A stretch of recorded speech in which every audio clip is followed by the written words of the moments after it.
J'ai été éduquée en tant que scientifique dans un univers de sciences dures, physiques, terrestres, dans les années 60 et 70. Il n'y avait pas de place au sein de cette éducation, pas de possible envisagé pour les choses dont nous parlons ici. Le genre de choses qui suggèrent que notre monde intérieur, nos pensées, nos émotions, nos croyances peuvent influer d'une manière ou d'une autre sur le monde qui nous entoure. Et c'est à travers l'expérience directe que j'ai commencé à comprendre que c'est là un grand secret que tout le monde connaît, sauf nous, les Occidentaux. Quasiment toutes les autres cultures que nous pouvons visiter depuis les monastères en Égypte, au Tibet, en Bolivie, en Inde, au Pérou, les traditions indigènes, les petits villages dans les montagnes des Andes, ils savent tous, eux, qu'il existe cette expérience que nous pouvons vivre à l'intérieur de notre corps qui influe sur le monde d'une manière ou d'une autre. Et nos sciences n'ont tout simplement pas permis historiquement à cette connaissance d'exister. J'ai été éduquée en tant que scientifique et entraînée à observer le monde qui m'entoure pour trouver mes réponses, alors j'ai commencé à visiter ces endroits. Je me suis rendue dans les monastères, dans tous ces endroits que j'ai mentionnés, et c'est à travers l'expérience directe, assis en présence de gens qui ont vécu et pratiqué le genre de tradition que Louise Hay et d'autres auteurs avec lesquels j'ai la chance de partager ce stage et ces informations auxquelles ils nous forment. Et ce que nous commençons à comprendre, c'est que c'est ici que les sciences se trompent doublement sur deux hypothèses présumées sur lesquelles s'appuient les sciences modernes. Elles sont en train d'en faire le tour et corriger ces hypothèses à présent. Mais la première est que l'espace, que nous croyons vide, n'est en réalité pas si vide. Il est empli d'une essence vivante, d'un matériau vivant que nous commençons tout juste à comprendre. C'est la première. Et la seconde est le fait, et c'est bien un fait à présent, que nous pouvons avoir des expériences à l'intérieur de nos corps qui influencent le monde au-delà de nos corps à travers le conduit de ce qui est dans cet espace. C'est donc en me rendant dans ces monastères, ces couvents, en discutant avec les indigènes, en les regardant les yeux dans les yeux, cœur à cœur, Dieu à Dieu, que j'ai pu dire à ces gens: lorsque vous réalisez simplement ce miracle, cette guérison miraculeuse, que faites-vous à l'intérieur de votre corps pour que ça se produise ? Et si je ne comprenais pas ce qu'il me disait, je redemandais encore et encore et encore à travers les traducteurs jusqu'à ce que je comprenne qu'ils créent une expérience qui produisait à l'intérieur de leur corps que ma science ne m'a jamais dit être possible ou même existante. C'est le chemin que j'ai parcouru et je veux juste mettre l'emphase là-dessus. La science est bonne, je crois que notre science est bonne et nous a bien servi. Elle est simplement incomplète et c'est donc ce chemin qui m'a permis de retrouver les pièces manquantes que nous commençons tout juste à comprendre de nos jours en mariant la meilleure science de notre temps avec 500 ans de sagesse et de notre passé, en une compréhension plus complète, une compréhension qui nous ramène à la question, c'est une longue réponse à une courte question, ça nous ramène à ce que nous commençons seulement maintenant à comprendre. Le fait qu'il existe quelque chose que nous pouvons faire dans nos vies qui influence non seulement le corps physique, le nôtre et celui de ceux qui nous entourent, qui influence littéralement la réalité physique de notre monde. Et ça change tout. Ça change tout ce que nous, les Occidentaux, croyons à propos de nous-mêmes. Ainsi, en tant que scientifique, j'ai aussi été amenée à comprendre que ceci est une manière très différente pour beaucoup de gens de se percevoir soi-même, ainsi que leur monde. Et j'ai trouvé qu'il existe une courbe d'apprentissage que nos audiences, nos amis, nos familles et les collègues, au sein de ma carrière, dans la fontaine d'eau, ceci n'est pas quelque chose dont les gens parlent normalement dans une organisation technique. Ils ne se réveillent pas le matin en disant: quel genre de sentiments, quel genre de rêve, quel genre de guérison as-tu vécu ce week-end? Il parle de qui a gagné le match de foot, qui a gagné la loterie. C'est ici que ça apporte de la pertinence à nos vies, car nous avons chaque jour ces expériences, que nous soyons conscients ou non, que ces expériences affectent physiquement nos corps et notre monde.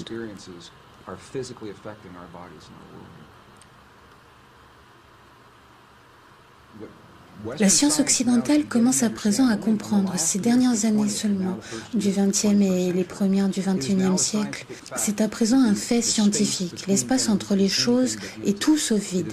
Il est empli d'une essence vivante, vibrante, qui est si nouvelle que les sciences ont encore besoin de temps pour s'accorder sur un terme technique. Certains l'appellent l'hologramme quantique, un nom qui sonne très technique. Le docteur Edgar Mitchell, ancien astronaute de l'Apollo avec lequel j'ai eu l'honneur de partager une estrade plus d'une fois, appelle ça l'esprit de la nature. nature. Stephen Hopkins l'appelle l'esprit de Dieu. D'autres l'appellent seulement le champ. En 1944, le père de la physique quantique, Max Planck, a identifié l'existence de ce champ et l'a appelé la matrice. Il a dit que sous-jacent à tout ce que nous voyons, nos corps compris, tout ce que nous voyons dans le monde qui nous entoure, il a dit qu'il existe ce qui doit être l'esprit conscient et intelligent. C'est son langage en 1944. Il a dit que cet esprit est la matrice de toute matière. Des films et des séries ont été inspirés par son travail et bien de nouvelles idées que nous avons aujourd'hui. Alors ce que nous savons, voici. Nous avons l'opportunité d'influencer ce champ d'une manière que nous commençons seulement à comprendre. Ça se fait à travers le cœur humain, ce n'est pas un processus de pensée. Les pensées sont importantes. Les anciens ont fait la distinction entre les pensées, les sentiments et les émotions. Et ce sont les sentiments centrés dans nos cœurs, appelés aussi émotions cohérentes basées dans le cœur. Nous savons que lorsque nous ressentons une émotion d'amour, de compassion, de compréhension, de pardon, nous changeons l'estime de soi, qui produisent en effet un changement des champs électromagnétiques dans nos cœurs. Et ce sont ces sentiments, littéralement, qui changent la matière dont notre monde est fait autour de nos corps. Nos cœurs sont les champs magnétiques les plus forts de nos corps. Et ils sont également les champs électriques les plus forts de nos corps, bien plus forts que les champs de nos cerveaux. Le cerveau, certes, crée ce genre de champ, mais le cœur est bien plus fort. Ce que la science nous montre à présent, c'est que lorsque vous pouvez changer le champ dans lequel se trouve un atome, vous pouvez changer cet atome. Et nous sommes faits de ces atomes. Nous avons donc des sentiments dans nos cœurs, nous changeons le champ qui connecte la matière dont tout est fait, et nous altérons littéralement notre réalité physique d'une manière qui semble miraculeuse à la science occidentale. Encore une fois, c'est le grand secret que tout le monde connaît sauf nous, car la science occidentale est non seulement tout juste parvenue à cette compréhension. Si vous allez visiter ces traditions et ces cultures indigènes et anciennes, c'est là où ils commencent. Ils commencent par la compréhension que tout est connecté et que bien sûr nous faisons partie de ce tout. Et alors seulement, ils font ce pas supplémentaire de dire voilà, je vais te montrer comment créer des effets dans ton corps en sorte que tu puisses guérir ton corps et le corps des autres. Tu peux changer ton estime de soi et ton corps va refléter comme un miroir ce changement. Et ça n'a pas besoin d'être un long et lent processus à sécher, ça peut arriver très très rapidement. Ça peut arriver en quelques minutes. Nous avons de la documentation vidéo issue des hôpitaux sans médecine à Beijing en Chine, par exemple, où l'on voit qu'ils comprennent ces pratiques et les emploient depuis plusieurs centaines d'années.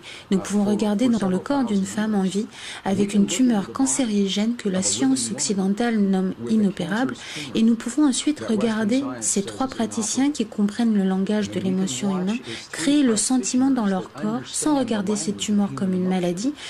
Ils voient cette femme entière, en bonne santé, vitalisée, complètement, intensément en eux-mêmes. Son corps physique se met à refléter ce sentiment et nous pouvons le voir grâce au sonogramme.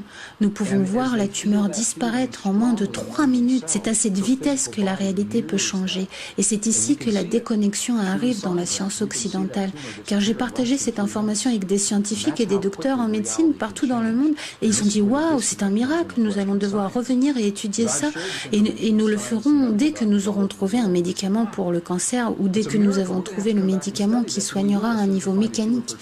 Ils regardent ce que nous savons à présent être notre corps physique reflétant quelque chose de pas si physique, comme un processus mécanique.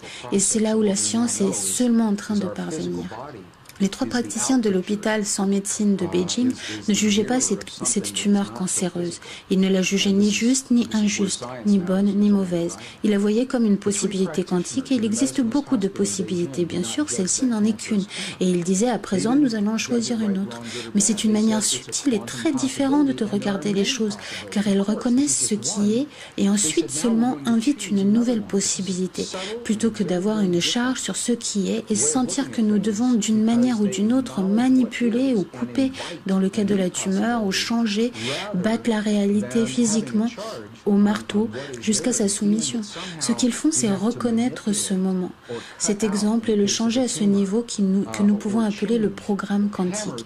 Ils ressentent le sentiment d'une autre possibilité qui s'est réalisée et ce faisant, ils permettent à cette possibilité de remplacer celle qui existe sans la juger.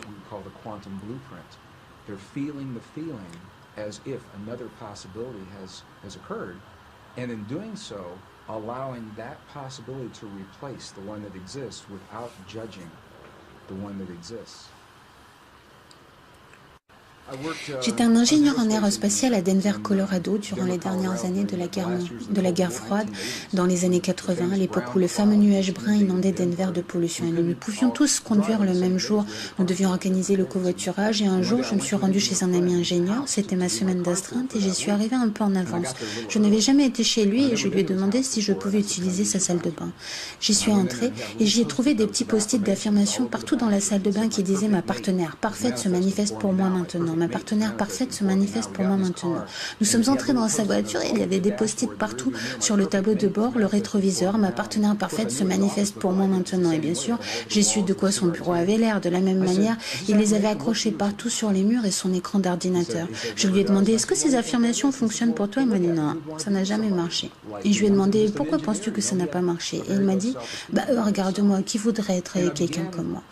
Je ne suis qu'un ingénieur. » Vous voyez, il avait une très faible estime de soi et j'ai commencé à penser à la manière dont il appliquait les affirmations et la manière dont d'autres personnes les appliquaient avec beaucoup de succès. Et la différence que j'ai trouvée, c'était que pour lui, il s'agissait d'un processus de pensée qui n'a jamais dépassé ce qui se passait dans son esprit et dans l'image qu'il se faisait de lui-même, sa propre estime.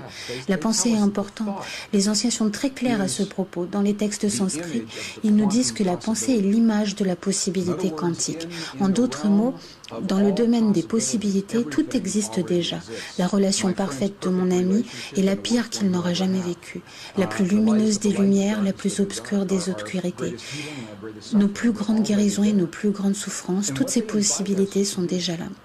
Et ce qu'il nous invite à faire, dans ces traditions anciennes, c'est d'atteindre ces possibilités dans notre esprit. Ça, c'est le pouvoir de notre esprit. Et d'isoler, nous verrouillons l'une de ces possibilités. Et à présent, nous avons à l'emporter, à l'identifier d'une manière ou d'une autre, pour l'apporter dans ce monde, pour insuffler de la vie à ces possibilités. Nous y amenons le pouvoir de l'émotion humaine, notre amour pour cette possibilité ou notre peur de cette possibilité. L'une ou l'autre marchera. Pour amener cette possibilité quantique dans la réalité des particules de notre vie de tous les jours. Nous n'avons pas besoin de savoir, ça sonne très technique, nous avons juste un sentiment, mais ceci est la science. Ça apparaît comme la science de comment ces choses fonctionnent. C'est donc pourquoi notre estime de soi est si importante. Lorsque mon ami ingénieur a ressenti qu'il n'y a pas de raison que qui que ce soit veuille être avec lui, comme il me l'a dit, l'affirmation pour lui était une affirmation vide. C'était une pensée qui n'avait pas d'énergie pour l'inviter dans ce monde.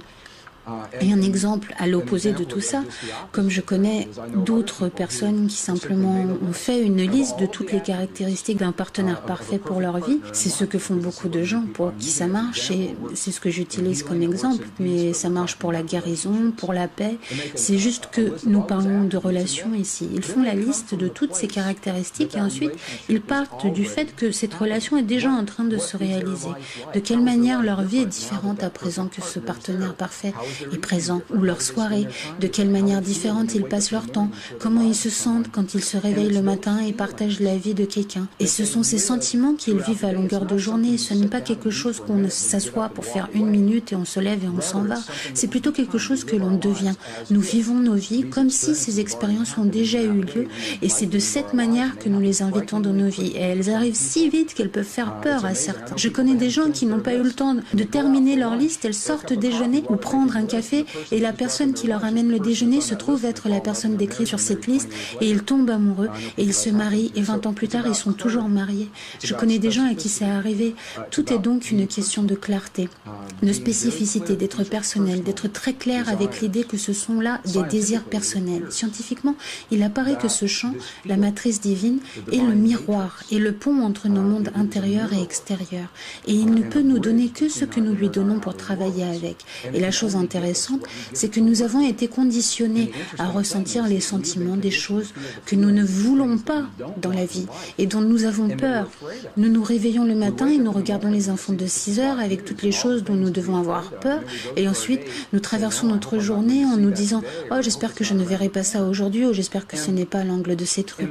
Et dans mon questionnement, si fascinant pour moi, d'où nous apprenons à ressentir les choses que nous ne voulons pas vivre plutôt que les choses que nous choisissons de vivre. vivre et comment nos vies seraient différentes si nous coupions court à tout ce qui est statistique et si nous choisissions simplement dans toutes nos vies ce que nous aimerions vivre à chaque instant de la journée ou dans nos relations ou dans le domaine de l'abondance ou de la carrière ou de la paix dans nos familles.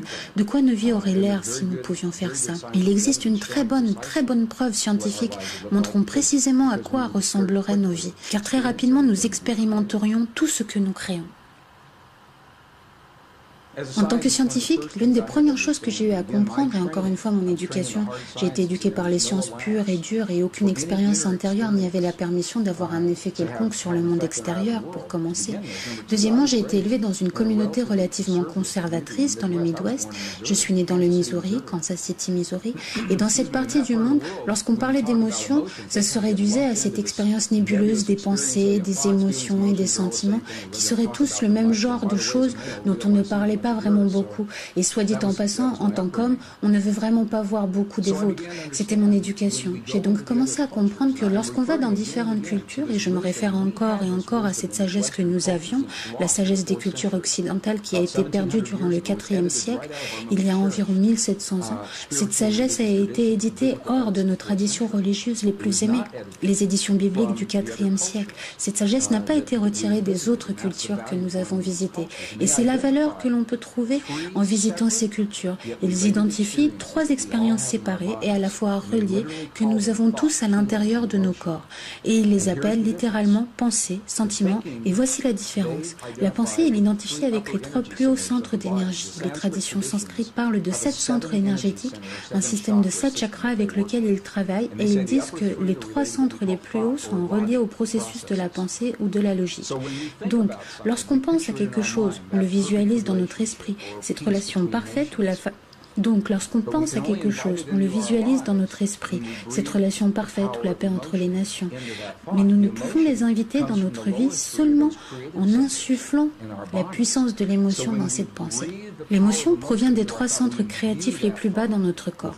Ainsi donc, lorsqu'on insuffle le pouvoir de l'émotion dans notre pensée, nous imprégnons cette pensée de vie. Et ces 2 énergies se rencontrent en un seul centre qui n'a pas encore été utilisé dans notre modèle, c'est-à-dire le cœur, ou ce que les scientifiques appelle l'oscillateur liquide à 7 niveaux dans le centre de notre poitrine, mais appelons-le juste notre cœur. Car c'est ce qu'il fait, notre cœur crée des ondes électromagnétiques qui influencent le monde autour de nous sur la base de ce que l'on pense et de l'émotion que nous insufflons à ces pensées pour créer le sentiment.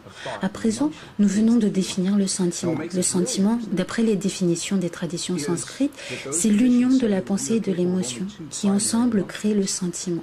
Et ce qui rend tout ça vraiment intéressant, c'est que ces traditions disent que nous sommes capables de seulement 2 émotions primaires, l'amour et quel que soit le nom que l'on donne à son opposé. Et lorsque vous avancez plus profondément dans ces enseignements, il s'agit de 2 aspects de la même chose.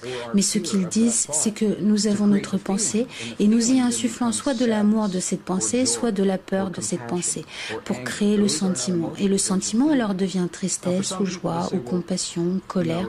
Ce ne sont pas des émotions, ce sont des sentiments. Pour certaines personnes, ça paraît tatillon. Quelle différence ça peut bien faire? Et ce sont les différences subtiles entre ces manières de voir anciennes, ces technologies intérieures. C'est littéralement une technologie, car nous pouvons avoir une même pensée, la même affirmation et l'imprégner avec une émotion différente.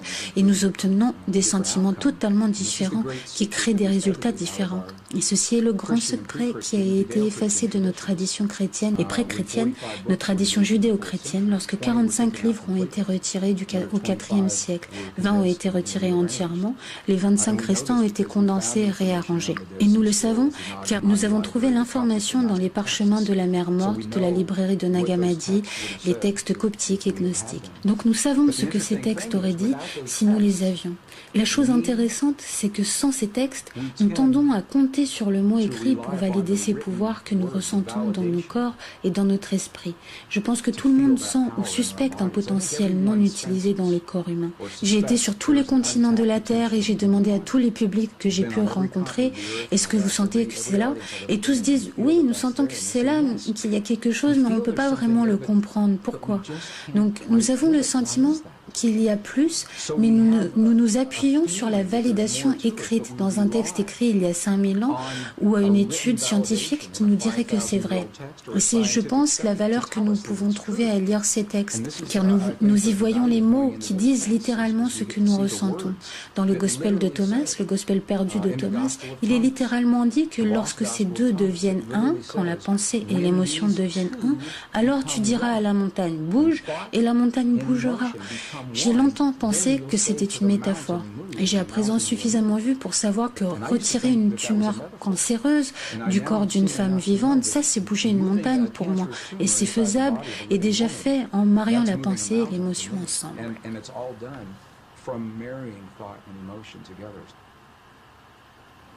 En 1998, j'ai fait mon premier voyage dans les montagnes de la Chine centrale et du Tibet. Et c'est à cette époque que nous avons eu une audience avec un abbé, un leader dans une secte particulière, un monastère. Et cet homme est mort il y a quelques années seulement. Je suis donc très heureux que nous avons pu parler avec lui à l'époque. C'est à cet homme que j'ai posé une question que j'ai posée à chaque prêtre, chaque nonne, chaque chaman au Pérou et en Bolivie. Et c'est de cet homme que j'ai reçu la réponse la plus claire. Je lui ai posé cette question. Lorsqu'on vous regarde prier de l'extérieur, on vous voit chanter pendant 16, 18 heures par jour et on voit les cloches et les bols et les mudras et les mantras et les gongs et les carillons et les encens. Nous vous regardons prier de l'extérieur, mais que faites-vous de l'intérieur ? Et cet homme m'a regardé et m'a dit « Tu n'as jamais vu nos prières, car nos prières ne peuvent pas être vues. Ce que tu vois sont les choses que nous faisons pour créer le sentiment dans nos corps, et c'est le sentiment qui est la prière. » Et alors il m'a posé une question à son tour grâce à un traducteur. Il m'a dit « Comment faites-vous ça dans votre culture ?» Et j'ai commencé à y penser et à réaliser que lorsque nous avons perdu les mots dans nos traditions spirituelles les plus aimées, qui nous disaient que le sentiment est un langage qui parle à nos corps dans ce monde, lorsque nous avons perdu les mots qui valident ce savoir et que nous avons commencé à croire que les mots eux-mêmes étaient les prières ou même les affirmations et que si nous disions ces mots le nombre de fois requis au bon moment de la journée ou de l'année, nous avions prié. Et alors, si elle ne marchait pas, nous devenions frustrés, nous disant « ma prière ou cette affirmation n'a pas marché pour moi » parce que nous avons perdu le lien avec le sentiment et l'émotion. Lorsque j'étais dans les monastères du Tibet et que cet abbé était mort, un nouvel abbé a pris sa place. Il était déjà dans sa 80aine et il était le nouvel abbé tout jeune. Je lui ai posé une question. C'était en 2005, nous revenions tout juste et je lui ai demandé quelle est la force dans votre tradition, dans votre système de croyance? Quelle est la force qui connecte l'univers, qui maintient le tout? Avec l'aide d'un traducteur, il m'a répondu d'un seul mot. Et j'ai cru que j'avais mal entendu. Je lui ai demandé de répéter. Et il a répété. La compassion. Et je lui ai dit, attendez. La compassion est-elle la force qui maintient le tout ou le sentiment que nous expérimentons dans nos corps? Et il m'a dit oui. Et ça a été très puissant pour moi de comprendre ça, car ça dit que nous avons la capacité de sentir dans nos corps cette chose qui maintient cet univers et que nous ne sommes vraiment pas si différents de ces particules quantiques dans les étoiles au-dessus de nous ou dans la tumeur qui est en face de nous et la souffrance de nos aimés ou la paix entre les nations. Tout fait partie d'un même tout. Le challenge est d'en faire plus qu'un exercice intellectuel. Comment sait-on que nous sommes partis du tout? L'une des manières qui m'a aidé à aboutir à cette réalisation a été l'expérience réalisée en 1997 à Genève, en Suisse. Ça a fait la une des journaux. 3500 journalistes scientifiques ont assisté à cette expérience. Ils en ont fait des documents et ça n'a pas fait la une de Time Magazine ou de USA Today, même si je pense que ça aurait dû. Ce que cette expérience a montré, c'est que si on prend cette matière dont le monde est fait, une particule de cette matière, une particule, et même si on divise cette particule et qu'on envoie chaque partie de la particule à différents endroits, ce qui a été fait lors de cette expérience. Ils ont séparé une particule en deux et ont envoyé un bout de 7 miles dans une direction et l'autre 7 miles dans la direction opposée. Il y avait 14 miles de distance et même si elles étaient séparées physiquement, elles étaient toujours connectées énergétiquement, en sorte que lorsque l'une des particules était perturbée, l'autre vivait la même expérience et parfois l'autre particule agissait comme si elle avait vécu l'expérience avant que la première ne soit perturbée par les scientifiques. Et c'est ahurissant. Comment cela peut être? Mais ce que cette expérience nous dit, c'est qu'une fois que la matière est physiquement jointe, même lorsqu'elle se sépare, l'énergie est toujours là pour les maintenir connectés. Voilà pourquoi c'est important pour moi. Parce que si on recule suffisamment dans le temps, toutes les particules de matière de tout cet univers qui est en expansion étaient toutes reliées ensemble dans une seule particule de la taille d'un pois vert. C'est ce que nous disent les scientifiques aujourd'hui et ce que les modèles sur ordinateur suggèrent. Si on pouvait aller dans l'univers aujourd'hui et prendre toutes les particules de la matière en retirant tout l'espace entre les deux et les compresser, les ramener les unes contre les autres dans un espace de la taille d'un pois vert, ça veut dire que vous et moi et tous ceux qui écoutent, nous avons tous été partie de cette même particule qui crée cet univers entier aujourd'hui. Et même si ces particules sont maintenant séparées et en expansion, et les études montrent qu'elles le sont, énergétiquement, nous sommes encore tous reliés. Lorsque nous avons perdu l'information qui nous disait que nous sommes tous partis de tout ce que nous pouvons voir, nous nous sommes retrouvés sur un chemin très technologique, dépourvu de la sagesse qui nous incluait dans l'équation. Nous pensions donc qu'il y avait le monde extérieur et que nous étions séparés de ce monde. Et à présent, ce qui se passe, c'est que notre technologie a été si loin que notre propre existence est menacée par les technologies que nous avons développées, que ce soit les guerres ou les virus ou les changements climatiques. Je crois que la boucle est à présent bouclée. Pour survivre à notre époque, dans l'histoire, nous devons nous réinscrire dans l'équation. Nos prières, nos affirmations, nos croyances, notre langage, et lorsqu'elles sont prononcées par le langage du cœur, elles ont un impact direct et puissant sur nos corps ainsi que sur le monde qui nous entoure.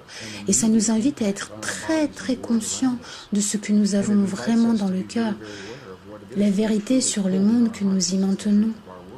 Car nous le vivons dans nos vies, la lumière la plus lumineuse et l'obscurité la plus obscure, les plus grandes peurs et les plus grandes joies. Ce que nous commençons à comprendre, c'est que l'émotion humaine, dans le sentiment d'une croyance, est littéralement un langage non verbal que ce champ reconnaît et comprend. Et le champ travaille, comme on dit, en temps réel.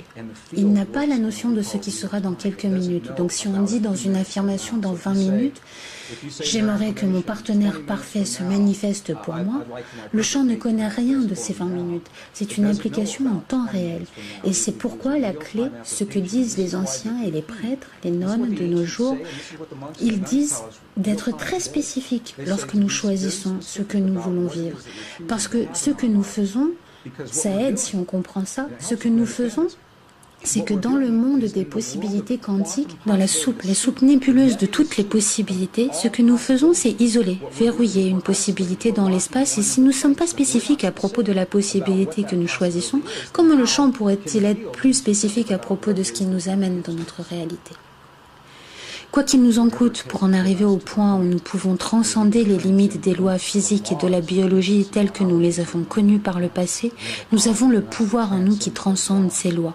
Nous sommes plus que nos erreurs, plus que nos souffrances, plus que les limites auxquelles nous croyons par le passé.